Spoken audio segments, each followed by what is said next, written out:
In almost 10 years, the Freedom of Speech Wall has given the community a place to express their feelings with a message in chalk. And it also been a place to remember victims of crimes. The city installed these electronic crosswalks, so with a push of a button, flashing lights alert drivers when pedestrians would like to cross. According to the Water Authority, if I leave my faucet running for 1 minute while I'm brushing my teeth, then I wasted 2 gallons of water.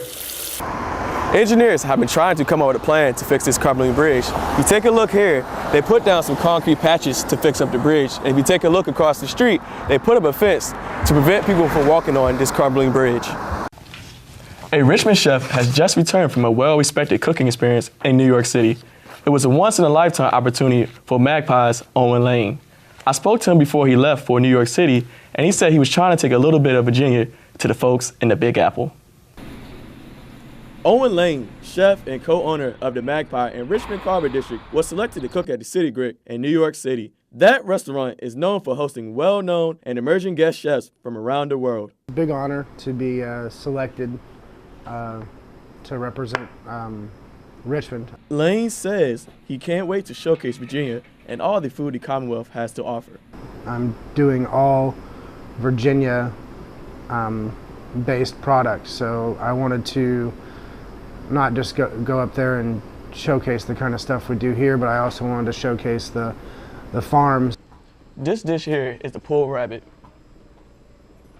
One of Chef Lane's signature dishes that he plans to cook at the City Grick. Also, he plans to cook a 5-course meal. Kira Sadell is a regular customer that comes to the Magpie at least once a week. She says Chef Lane creates dishes that she has never seen before. It's a restaurant in Richmond that consistently brings innovative, really great food. And he takes great ingredients that I haven't seen on other menus and does a very nice job of having consistent, delicious food.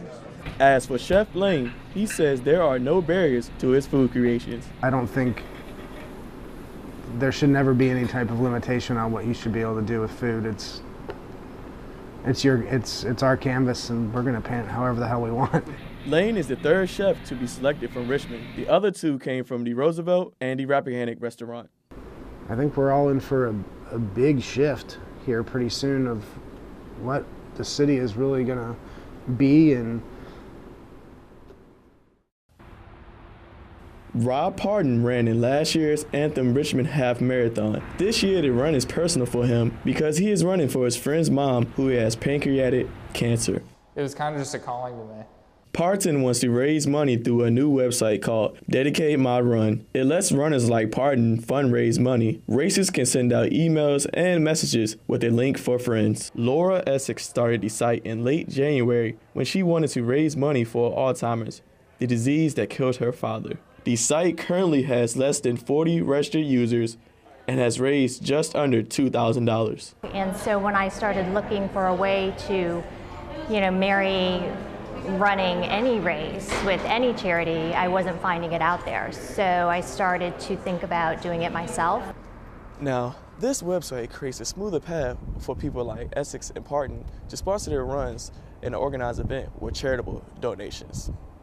Essex says her site allows runners to donate any amount of money without any restrictions on how much or how little they can give. It's like when you find, money in your jeans pocket after doing the laundry, you're just happy to have it, whether it's $5 or $1. As for Parton, he feels this run means much more than money. It was, kind of just to show that I was running for a cause and, make sure I could build awareness for it. Parton plans for all of the donations to go to the Massey Cancer Center. For VCU Insight, I'm Terrance Dixon.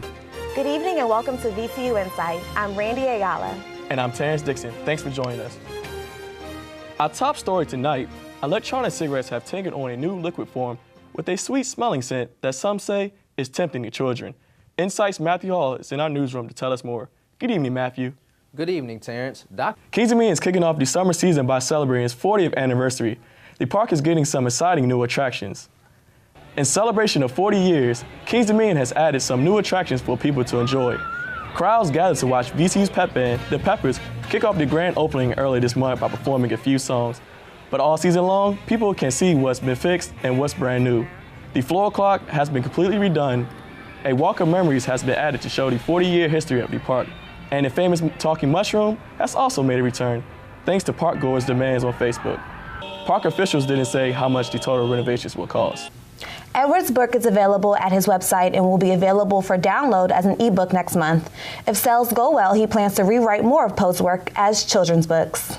Wow, you know, that book sounds really interesting. I mean, I don't know if I would buy it because it's kind of Edgar Allan Poe is a little scary. Yeah, if I had kids, I'm not really sure I would go for it, but hopefully it goes well for him. Yeah, I hope it goes well for him too. Well, that's it for this edition of VCU Insight. So I understand the Bell Report is in other states besides Virginia.